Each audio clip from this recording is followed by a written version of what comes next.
je veux dire que c'est le tapis rouge pour les banques, mais quasiment. C'est que la banque n'a quasiment aucune raison de dire non pour un emprunt bancaire derrière. Mais parce qu'il y a un accompagnement. La connerie du siècle. Ouais. J'ai failli perdre toute ma TVA, me faire taper dessus par le fisc. Tu comprenais ce que tu faisais? Mais pas du tout, mais je comprenais rien. Vous, chez Initiative, vous pouvez mettre en place, à partir du moment où on est lauréat, des prêts d'honneur. Ce sont des prêts à taux zéro. Kiavik, le podcast. Alors, je vous rappelle que le concept de ce podcast est simple. L'idée, c'est d'être une source d'information pour vous, qui voulez sûrement vous lancer dans l'impression murale ou peut-être même dans l'entrepreneuriat, parce qu'aujourd'hui, spécialement, on va parler beaucoup de business, de création d'entreprise. Vous êtes nombreux à me contacter en me disant « Mais oui, mais comment créer notre entreprise? Quelles sont les démarches à suivre ?» Eh bien, les démarches, on va les voir avec Robin. Salut Robin. Salut David. Bienvenue au podcast. Merci.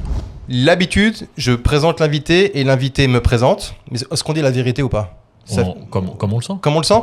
Ok, ça fait 5 minutes qu'on se connaît. Ouais. Voilà. À peu près. Mais après, on va expliquer un peu l'historique entre Robin et l'association qu'il représente et Kiavik Vertical Print. Alors, je vous explique. Robin, c'est Initiative, le réseau Initiative et plus précisément Initiative Grand Annecy. Initiative, c'est le partenaire indispensable quand vous voulez vous lancer dans l'entrepreneuriat. Et en général, la banque vous dit d'aller voir Initiative, ça va de pair. Il faut espérer qu'elle le fasse souvent en tout cas. En tout cas, ici, à Annecy ou en Haute-Savoie et en Savoie, je pense qu'elles le font vraiment comme il faut. Et du coup, je vous dis que c'est le partenaire indispensable parce qu'ils sont là pour vous aider, vous orienter, vous guider, vous dire si c'est une bonne ou mauvaise idée, vous faire stresser, vous faire passer devant des comités, bref, ils vous apprennent à porter votre projet qui est ultra important. À toi, bon courage. Si tu dois présenter Kiavik. Je présente Kiavik et pour moi, c'est l'entreprise pour ne plus passer inaperçu. Joli. Dans les 5 minutes où on s'est rencontrés, je crois que j'ai vu des grandes images, des grandes photos et tu as accompagné pas mal de gens à sortir de leur quotidien par cette distribution de machines, mais aussi par mettre en avant leur personnalité, leur CV. Et je crois que tu as réussi à faire 46 millions de vues avec une vidéo sur les réseaux. Bravo. Avec l'ensemble des vidéos, il y en a une qui avait percé à 17,2 millions, ce qui était déjà énorme. Merci pour l'intro. C'est parfait, c'est même la plus belle intro qu'on ait eue. Je pense que les gens, on va les rencontrer 5 minutes avant maintenant pour avoir une intro plus naturelle. Pour le brief. Robin, est-ce que tu peux déjà te présenter, nous dire qui tu es et après tes fonctions par rapport à Initiative? Oui, bien sûr, avec plaisir. Moi, je suis un enfant du territoire d'Annecy. Globalement, j'ai grandi ici, j'ai 32 ans. J'ai la chance de diriger une entreprise qui s'appelle Duret Électricité, qui est une entreprise qui intervient sur le secteur des Deux-Savoie, globalement, donc même territoire que Initiative Grand Annecy. C'est une entreprise de 110 personnes. Je suis associé dedans, donc côté entrepreneuriat que je comprends et que je connais. J'ai pas eu la chance de connaître Initiative Grand Annecy en montant et j'aurais aimé peut-être, ça m'aurait permis peut-être d'accélérer ou d'avoir plus de connaissances en tout cas sur l'entrepreneuriat. Et puis après un parcours scolaire un peu mouvementé pour essayer d'apprendre le métier de l'entrepreneuriat, et je me suis retrouvé aussi au centre d'Initiative Grand Annecy pour accompagner les entrepreneurs aussi à l'aventure de demain. Alors, quelle est ta fonction chez Initiative Grand Annecy? J'occupe la fonction de président depuis presque un an. C'était en juin l'année dernière, à la suite de Vincent Schmitt qui a accompagné et structuré le réseau pendant 7 ans. Là, t'es parti pour 6 ans encore. Je sais pas, mais si tout se passe bien et qu'ils me font confiance, je donnerai le meilleur de moi-même pour rester le plus longtemps possible, ça c'est ça. Alors, à vous qui regardez le podcast, parce que là, c'est quoi Initiative? Mais c'est une très bonne question. Alors nous, on va dire souvent IGA, Initiative Grand Annecy. Est-ce que tu peux expliquer comment et réseauter, si c'est le bon mot, Initiative, et quel est le but du réseau Initiative? Et après, voilà, on parlera de Initiative Grand Annecy, mais ça représente toutes les initiatives de France parce que je pense que la structure est quasiment la même. Absolument, et Initiative, aujourd'hui on appartient à un réseau français, effectivement, donc c'est plus de 200 associations en France qui sont réparties assez différemment en fonction des territoires. Typiquement, sur le territoire de la Haute-Savoie, il y a 4 associations qui représentent le réseau Initiative.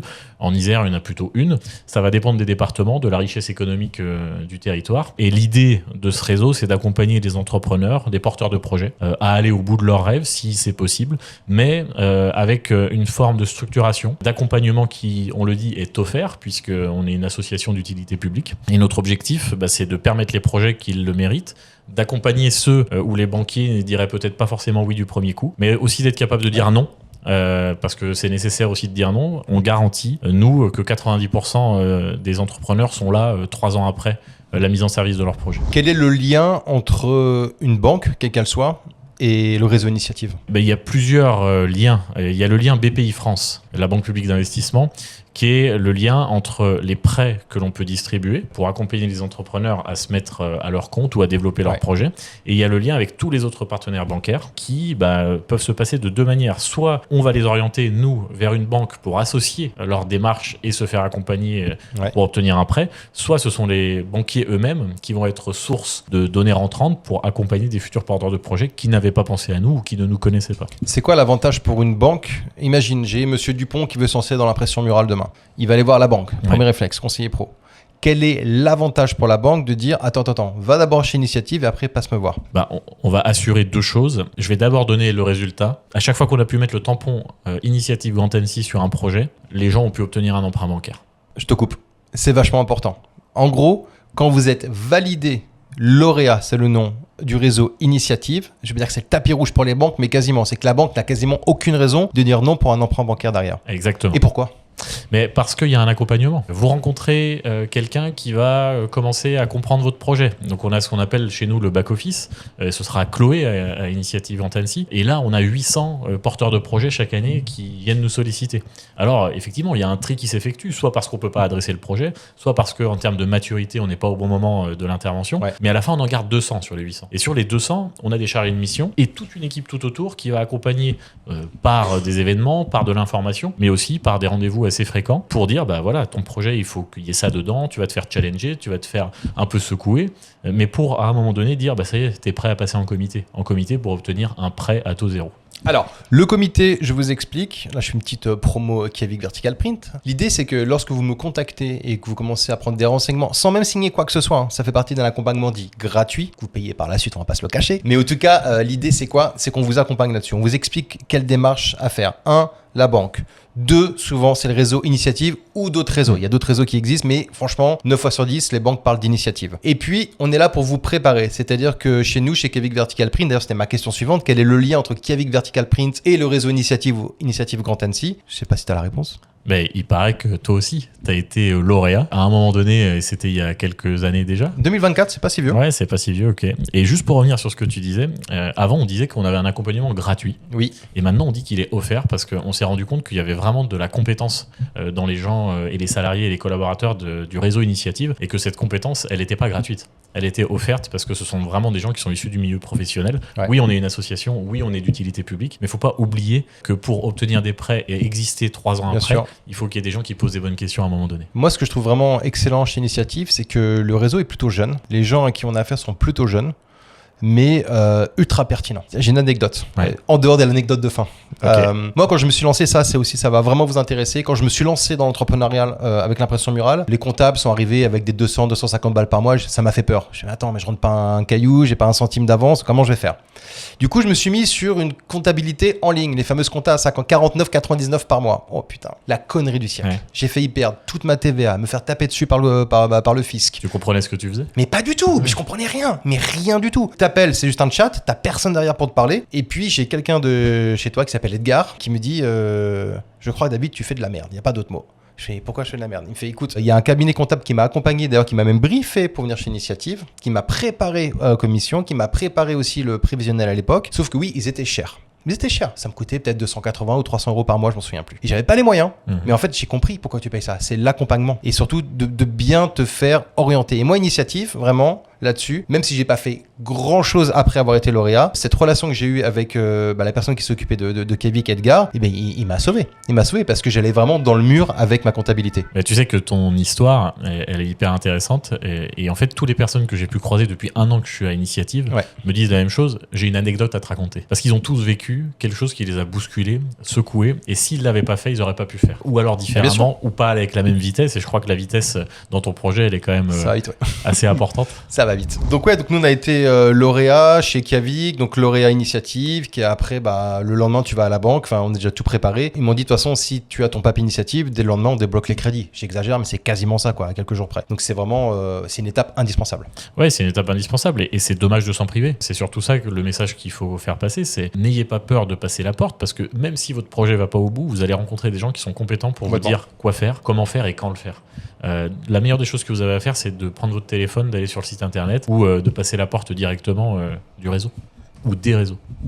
Donc complètement l'accompagnement Initiative, même si ça va pas au bout, au moins tu te fais remettre un peu sur le droit chemin, c'est un peu l'idée. Et puis le coût est vraiment, alors je sais pas si c'est un coût national, si c'est le même prix pour tous les réseaux initiatives de France, mais à Annecy on paye 150 € l'année. C'est ça. C'est ça, je regarde derrière si je me fais engueuler. On paye 150 € l'année et on a droit à 60% de rabattement fiscal en plus. Oui, c'est ça, 66% exactement. Mais l'idée, c'est de dire, aujourd'hui, on sait très bien que les fonds publics pourront plus, dans quelques années, continuer de subventionner des associations comme les nôtres, et d'autres associations d'ailleurs, parce qu'on connaît la situation économique actuelle. Donc si, à un moment donné, les entrepreneurs, les lauréats ou ceux qui veulent aussi être partenaires du réseau peuvent donner un peu de leurs moyens, un peu de leur réussite ou un peu de remerciement de l'accompagnement, avec 150 € fois le nombre de lauréats qu'on peut avoir, c'est assurer la pérennité du modèle économique de l'association. Et vraiment, on travaille dessus. Ça fait 3 ans que ça se développe. Et aujourd'hui, on est quasiment à 25% de fonds privés. Ah, c'est vachement bien. Ouais. C'est vachement bien. Et on souhaite continuer. À vous qui regardez le podcast, c'est une partie super importante, c'est comment trouver des financements, de l'argent pour vous lancer dans l'impression murale ou dans un autre business. Vous, chez Initiative, vous pouvez mettre en place, à partir du moment où on est lauréat, des prêts d'honneur. Ce sont des prêts à taux zéro. Attention, qui sont faits en nom propre, au nom de la société. Absolument, c'est très important. Ouais. C'est vachement important de le signaler, parce que c'est, enfin, bref, il y a plein de conséquences derrière. Explique-moi le concept du prêt d'honneur et quel relais peuvent faire certaines banques par rapport à ce prêt d'honneur. Et le prêt d'honneur, c'est quelque chose qui est assez simple. C'est un prêt qui, après passation en comité, si le dossier est validé, est débloqué pour la personne. Donc, tu le disais en nom propre, c'est important. Et la personne va mettre ce prêt en capital dans sa société. En apport de compte courant. Exactement. Ça va servir à obtenir un prêt bancaire, ce qu'on appelle l'effet de levier. Et en général, on dit que l'effet de levier est x10. Si je te prête 1000 balles, tu vas pouvoir obtenir 10 000, en quelque sorte. Et moi, ce qui s'est passé à titre perso, c'est que ma banque, le Crédit Agricole, m'a accordé le même prêt à taux zéro en tant que jeune entrepreneur. Alors, jeune ou pas jeune, tu peux avoir 32 ans, 44 ou 65 ans. À partir du moment où tu crées une entreprise, c'est que tu es jeune entrepreneur. Donc, j'ai eu 9 000 €, je crois, avec Initiative. Okay. Et ma banque m'a reprêté 9 000 € à taux zéro aussi. Okay. Donc finalement, tu lèves 18 000 à taux zéro. Ouais, c'est énorme. Donc moi, c'était un projet à 40 000 à l'époque. J'ai levé 50% de mon projet quasiment à taux zéro. Et c'est ça qui est important de dire, c'est que là, on parle d'initiative en Annecy, mais l'utilité publique fait qu'il existe énormément de leviers pour obtenir des facilités, des prêts. Et c'est pour ça que toutes les personnes qui souhaitent se lancer, faut pas hésiter, il faut y aller. Il y a des moyens pour l'entrepreneuriat. D'où vous sortez la thune? D'où vient ce pognon? Mais ouais, c'est une très bonne question. Et je me suis posé la même question quand j'ai pris la présidence en me disant, ok, c'est bien, on prête de l'argent, mais... Attends, combien vous prêtez par an? Alors, on prête environ 1,5 million, mais c'est là où je vais te parler de l'adossement avec la Banque publique d'investissement BPI France, qui fait qu'on prête au total à plus de 3 millions d'euros par an. Oui, parce que oui, pareil, j'avais une partie qui était par justement, j'avais 3 000 € qui étaient pris en charge justement, c'était pas 9 000 € par initiative, donc il y avait 6 000 initiatives et 3 000 justement par le fonds. Voilà, alors aujourd'hui en moyenne, on dit 1 pour 1, c'est-à-dire que quand Initiative Annecy met 1 €, il y a BPI France qui met 1 € aussi pour le prêt. Ils me doivent 6 000 alors? Non, c'est pas vraiment ça. Merde. On en reparlera. Dommage. Plutôt moi qui dois de l'argent en ce moment. Et donc BPI France a un partenariat national avec le réseau Initiative qui redescend au niveau local et au niveau régional, qui fait que nous, quand on a des fonds qu'on peut distribuer, ils mettent autant que ce qu'on met nous. Donc c'est de l'argent privé ou public au final? C'est de l'argent public parce que c'est une banque publique qui est mise à disposition, donc en termes budgétaires, eux, dans leurs investissements, pour les entrepreneurs. Est-ce que c'est vrai cette rumeur dans certaines régions? Vaut mieux passer chez Initiative avant le printemps, parce qu'après, la thune, c'est plus compliqué. Les budgets sont plus compliqués à avoir. Est-ce que c'est vrai? Est-ce que vous êtes limité là-dessus? On est limité par rapport à notre trésorerie, si tu veux. C'est-à-dire qu'à un moment donné, c'est comme toi dans ton portefeuille, tu peux pas prêter plus que ce que tu as. Et tu peux pas prêter plus que la quantité de projets que tu es capable de prêter. Après, chaque réseau doit se rendre autonome et être capable d'accompagner les personnes qu'il veut accompagner. Si tu as un potentiel d'accompagnement très élevé, mais que tu n'as pas les moyens de le faire, il faut travailler sur tes moyens. Nous, c'est ce qu'on a fait chez Initiative Annecy, c'est que depuis très longtemps, on travaille sur nos moyens. On a bénéficié de ce qu'on appelle d'un fonds de prêt qui a été mis en place par des banques, qui a été mis en place par des collectivités. Donc, il y a des abondements qui sont faits dessus. Et quand on a besoin d'argent, on fait des dossiers. On fait des dossiers à la région, on fait des dossiers au niveau Europe. Vous allez chercher d'autres fonds ailleurs? Exactement, des collectivités, des partenaires bancaires. Mais la contrepartie, c'est d'envoyer des dossiers aussi pour se faire refinancer. Ah, bien sûr. Et l'idée, c'est d'aller augmenter ton fonds de prêt quand tu as des dossiers qui augmentent, pour garantir d'avoir 6 mois d'avance de trésorerie. Donc vous passez aussi en commission? D'une certaine façon. C'est marrant. C'est ce qu'on appelle les appels à projets. Alors, la commission chez Initiative, on va vous en parler. C'est vraiment important de bien se préparer pour passer en commission. Je le redis encore une fois, nous, on vous accompagne le plus possible là-dessus. On prend de notre temps. On n'a pas la recette magique, mais ça s'est très bien passé pour moi à titre perso et toutes les personnes à qui j'ai pu accompagner, ça s'est aussi très bien passé sur les commissions. Donc, c'est vraiment important. Est-ce que, Robin, tu peux nous expliquer le concept de la commission? présentation, comment ça se passe? Tu as 12 personnes en face de toi, je sais plus, je crois que c'est 3 minutes ou 6 minutes, et après c'est des questions-réponses. Explique-nous un petit peu ce côté qui peut faire flipper pas mal de monde, ça peut être un peu angoissant, mais pour ça, il vaut mieux se préparer. Donc quel est le concept du comité? Si on disait... c'est ce que j'allais dire. Ouais, j'ai les yeux derrière, je sens le regard qui tape. Si on disait commission en 2024, on dit comité en 2026. Ouais, ok, voilà. c'est bon. C'est bon. Margot a validé. Le principe, c'est que là, ça y est, tu as fait tes rendez-vous avec tes chargés de mission. Oui. Le chargé de mission dit, allez, banco, on y va, ça peut faire... Alors, on y va, c'est quoi? On y va, on va présenter ton projet à un comité. Les comités chez Initiative Grand Annecy, c'est le 2e et le 4e mardi de chaque mois sur l'ensemble de notre territoire. Qu'est-ce qu'on fait? On a 1 heure qui est dédiée à ton projet, en face de qui tu as un président de comité, ton chargé de mission qui t'a accompagné et des professionnels, donc des avocats. Alors c'est un panel en fait. Ouais, avocats, experts comptables, tu as également des chefs d'entreprise ou des experts de ton métier. L'idée, c'est que les chargés de mission, par rapport à leurs bénévoles, donc à nos bénévoles dans le réseau, ils vont piocher les compétences qui sont nécessaires à ton accompagnement. Et là, il y a 1 heure qui est consacrée à toi, où tu as quand même 12 personnes avec un regard hyper pro. Tu te fais rentrer dedans. Tu peux te faire rentrer dedans. Mais la première partie, elle est quand même dédiée à toi. C'est toi qui pitch. Tu as 20 minutes. Tu as 20 minutes pour pitcher, tu as 20 minutes de questions-réponses et 20 minutes de délibération. Ouais. C'est hyper timé aujourd'hui. En 1 heure, on sait délibérer. Et pendant les 20 minutes de pitch, tu es libre. Tu veux un PowerPoint, tu veux pas de PowerPoint, tu veux dire des choses importantes, tu veux dire des choses plutôt... C'est ton moment. C'est ton moment. Et après les 20 minutes de questions-réponses, on a quand même des valeurs importantes chez Initiative, c'est qu'il y a de la bienveillance. Oui. D'accord? Donc on n'est pas là pour dire que ton projet est bien ou pas bien. On n'est pas des juges arbitres. Nous, on est là pour dire, est-ce que tu as pensé à ci? Est-ce que tu as pensé à ça? Si tu te mets dans cette difficulté-là, comment tu vas envisager de la résoudre? Sur quoi tu peux t'appuyer? Est-ce que tu as un expert comptable avec qui tu peux te poser des bonnes questions? Est-ce que tu as déjà réfléchi avec un avocat? Ouais. Ton bail immobilier, est-ce qu'il est sécurisé? On va te poser toutes les questions auxquelles tu vas forcément te confronter avant de délibérer. Et la délibération, elle se passe sans toi. C'est quoi la définition pour toi de quelqu'un qui porte bien son projet? Et quel est l'intérêt de bien porter son projet? Juste par rapport à ce qu'on se dit en off tout à l'heure, c'est que si tu as un problème pour bien porter ton projet, comment tu peux vendre des prestats derrière? Ouais, clairement. Et l'idée, c'est... Bon, je pense qu'il y a une idéologie, c'est déjà de croire en ce qu'on fait, par-dessus tout. Ça, c'est un peu ma conviction perso, c'est de dire, à partir du moment où tu crois, que tu te lèves le matin, que tu poses le premier pied par terre et que tu vas de l'avant, c'est que tu crois en ce que tu fais. Oui. La deuxième, c'est qu'il y a quelqu'un qui disait, ce qui se conçoit bien s'énonce clairement. Si tu n'es pas prêt à énoncer clairement ce que tu veux vendre, ce que tu veux proposer, c'est que tu n'es pas prêt à présenter un projet. Du coup, tu peux être embêté auprès des banques, auprès des levées de fonds, et même si après tu arrives à trouver les fonds, c'est après comment porter ton projet dans tes futurs clients. Oui. Si tu n'arrives pas à vendre ton projet ou tes prestations, ce que tu vas faire auprès de partenaires financiers finalement, comment tu vends des prestations derrière? Mais c'est globalement impossible. C'est-à-dire que c'est pour ça que les comités sont aussi là pour dire non, parfois. Ça arrive assez peu souvent, mais on force les gens à se préparer davantage. C'est pas non pour refuser, c'est non pour dire t'es pas encore prêt. Ou si c'est vraiment ça que tu veux faire, il faut le faire différemment. Donc trouve un levier, trouve une entreprise qui pourrait t'accompagner peut-être, ou alors nous on veut bien t'aider par le réseau de bénévoles que l'on a à te donner les contacts des bonnes personnes pour affiner. Tu peux nous expliquer ça, le côté parrainage qui existe aussi? C'était une des questions. Ouais, alors le parrainage il arrive quand même après. Après, il faut être lauréat. Mais désormais, dans les comités, on demande à la personne si elle souhaite être parrainée. Ok. On n'en fait pas un événement obligatoire, mais on le recommande fortement. Parce que le parrainage, c'est une bouffée d'air frais, c'est de l'oxygène. C'est un moment où, quand tu as la tête dans le guidon, les 3 premières années de l'entrepreneuriat, si personne te sort la tête du guidon, mais c'est sûr. tu peux aller dans le mur. Complètement. Et nous, ce qu'on souhaite éviter chez Initiative Grand Annecy, c'est la chute de l'entreprise et le fait de ne pas aller au bout. Nous, ce qu'on veut, c'est que dans 10 ans, dans 15 ans, tu as revendu ta boîte, tu l'aies développée, tu l'aies transmise, qu'elle continue. Parce que notre seule ambition, c'est de créer ou maintenir des emplois. Bien sûr. Donc, le parrainage, pour revenir à ta question, c'est quoi? C'est que tu as un professionnel du réseau bénévole Initiative Grand Annecy qui, une fois par mois, sera là à tes côtés pour un rendez-vous d'1 heure, 2 heures, d'une demi-journée en fonction de votre rythme, pour te faire sortir de ton quotidien, te faire penser à la personne à laquelle tu n'as pas pensé et te mettre le doigt sur les problèmes que tu pourrais rencontrer. Merci beaucoup. C'est vraiment ultra important de comprendre tout ça. C'est que quand on vous dit non, c'est pas pour vous mettre des bâtons dans les roues. Alors après, il y a aussi l'émotion qui peut jouer. Il y a des gens qui sont peut-être pas à l'aise. 12 personnes, c'est pas donné à tout le monde de parler devant 12 personnes. Tu as le facteur stress, mais je pense que vous êtes assez malin, vous avez assez de recul pour comprendre la différence entre le facteur stress et mal porter son projet.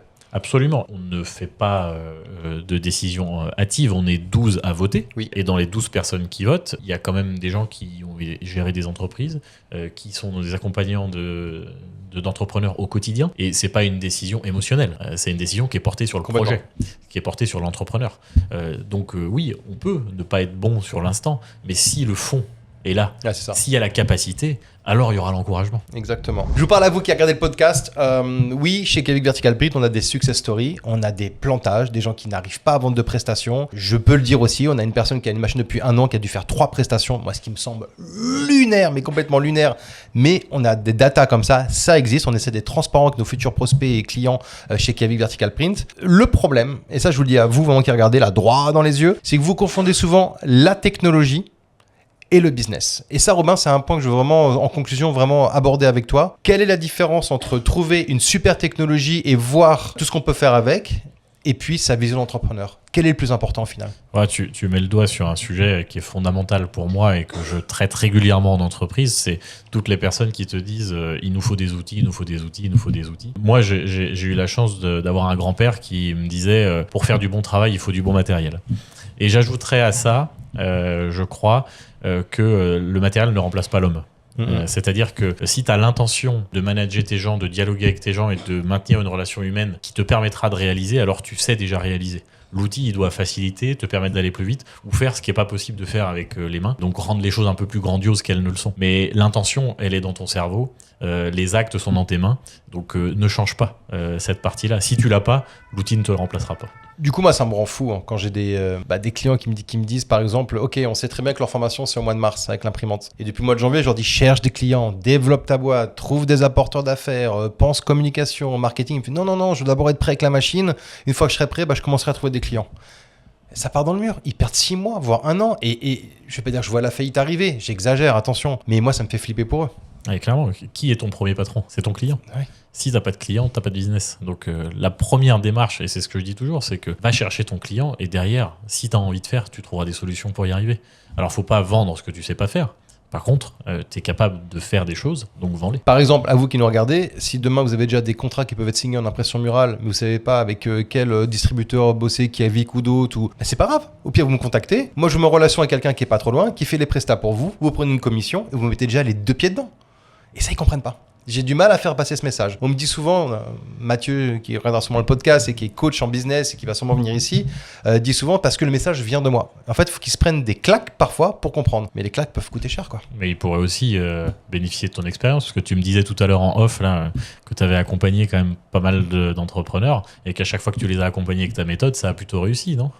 Ça fonctionne, mais l'ego de chacun, l'ego de j'ai été commercial pendant 30 ans pour telle boîte, je sais vendre des choses. Non, ça marche pas. Ça marche pas parce que tu ne vends pas un produit, tu vends un produit complètement niché et méconnu. Et ça demande de complètement repenser ta manière de faire et limite de recommencer à zéro. Et c'est pas évident.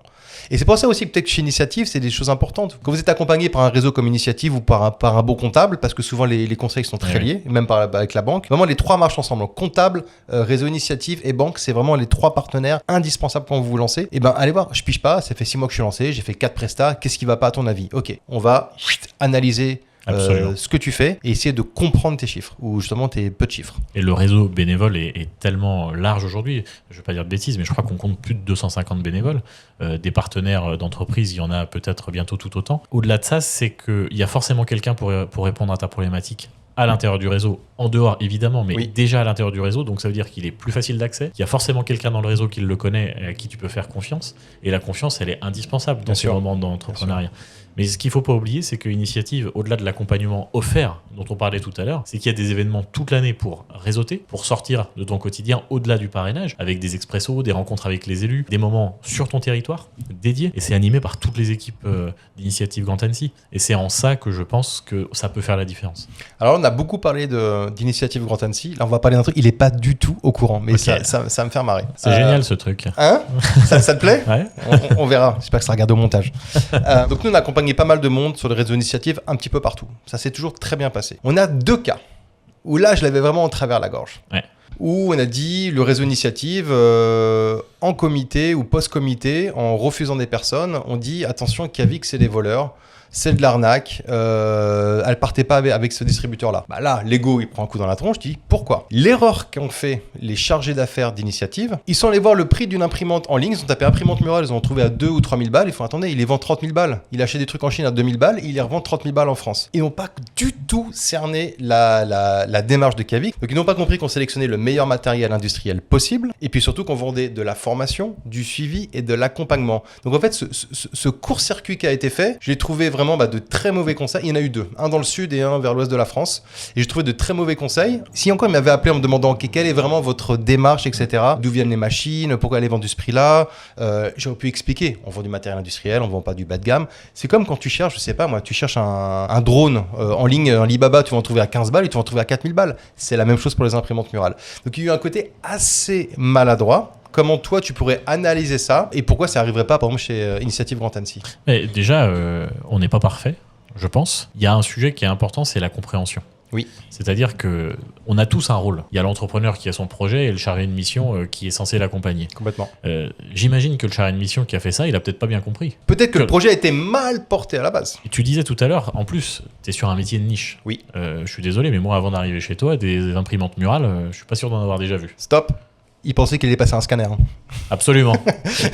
et j'avais rien, donc, donc tout va bien. J'étais un peu surpris de la première séance. Bilan médical positif, c'est bon, tout va bien. On peut continuer.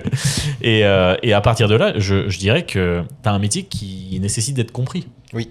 Et si la personne qui porte le projet n'est pas déjà claire avec elle-même, peut-être que le chargé de mission ne peut pas l'être non plus. Complètement. Pour autant, ça excuse pas le fait qu'il soit allé à la place de l'entrepreneur comparer. C'est pas à lui de comprendre le business qui sera fait par l'autre, c'est à l'autre d'être en capacité de l'expliquer. Et je pense qu'il y a un jeu d'équilibre. On ne se substitue pas à l'entrepreneur. Mais du coup, c'est vachement important ce que tu dis et vraiment, gardez bien ça en tête, c'est comment tu portes ton projet encore une fois. Vraiment, porter un projet, quel qu'il soit dans le business, c'est le porter auprès de la création du projet, donc les futurs partenaires financiers, et après auprès de vos futurs clients. C'est en gros, si on ne sait pas porter un projet dès le début, ça peut être compliqué pour la suite. Par contre, ça s'apprend, ça se corrige tout ça. Absolument. Et encore une fois, il y a des gens qui savent accompagner. Il y a le réseau de bénévoles, pardon.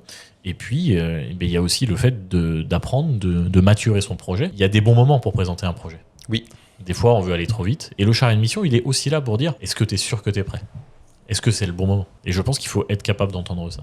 Pour conclure, quel conseil tu donnerais à n'importe quel entrepreneur qui désire se lancer dans l'impression murale avec Kavik ou d'autres boîtes ou même dans n'importe quel business ? Quels seraient tes conseils un peu pour résumer ce qui s'est passé dans ce podcast ? Je pense que le fil rouge de ce qu'on s'est dit, c'est si déjà tu as un projet, c'est que tu rêves. Et pour réussir des choses, il faut rêver. Il faut rêver l'au-delà. Tu l'atteindras peut-être pas, mais il faut rêver. En plus, si tu y crois par-dessus tout, alors il faut avancer.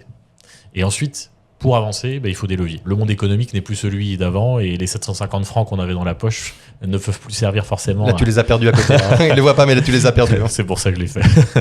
Ne peuvent plus forcément servir à atteindre ses objectifs. Donc, il faut s'adosser, il faut rencontrer des gens. Aujourd'hui, il n'y a plus une seule réponse pour réussir un projet. Il y en a forcément plusieurs. Et Initiative Grand Annecy, c'en est une. Toi, tu as accompagné des gens dans ton réseau. C'est une partie de la réponse, mais il faut s'adosser au maximum de personnes pour passer les étapes, surtout les premières. Merci beaucoup. Merci à toi, David. Merci à tous pour le podcast. On en poste le plus possible. C'est à peu près une fois par mois en ce moment. Ça dépend des invités, de la dispo des invités. C'était chaud un peu de t'avoir. Hein. J'ai annulé, t'as annulé, on a annulé. Bref, pareil. Mais on s'est eu. C'est le principal. Exactement. Suivez-nous sur l'ensemble des réseaux sociaux, que ce soit sur TikTok, Facebook, Instagram, YouTube, et j'en oublie sûrement. Chaque média a son importance. YouTube, on prend le temps avec vous de discuter, d'avoir des formats plus longs où on parle de business. Et encore une fois, on n'est pas là que pour vendre du Kavik, vous l'avez bien compris, mais d'avoir un message transparent avec vous à la fois sur la température du business de l'impression murale et puis sur comment monter le projet. Ça se prouve, tout ce qu'on s'est dit pendant 25-30 minutes avec Robin, ça vous fait flipper, c'est pas pour vous et tant mieux. Vaut mieux le réaliser maintenant. Et après, abonnez-vous sur YouTube, sur Facebook, Instagram et les autres. On vous met beaucoup d'avant, après sur TikTok. Vous pouvez voir justement des conseils dans le business et puis surtout des avant-après d'impression murale. Robin, merci beaucoup. Merci à toi. À bientôt. À bientôt.